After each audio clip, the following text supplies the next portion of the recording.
man. Kechagina ona bo'ldim.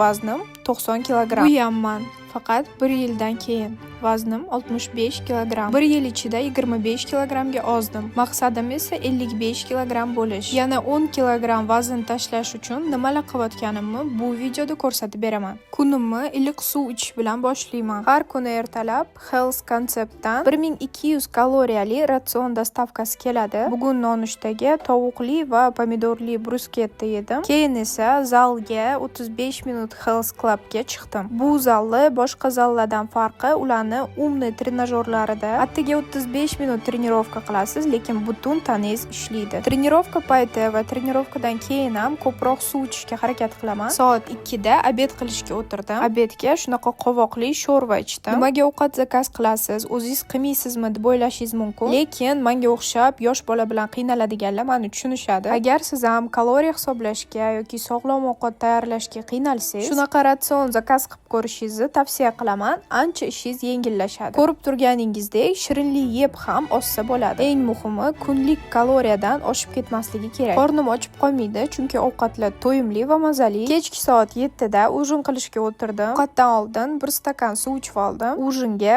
qiymali va sirli baqlajonlar yedim, juda ham mazali. Ujindan keyin ertalabgacha boshqa hech narsa yemayman. Shunaqa qilib bir kunim o'tadi. Agar sizga ozish mavzusi qiziq bo'lsa, menga obuna bo'ling. Men blogimda foydali ma'lumotlar bilan bo'lishib boraman.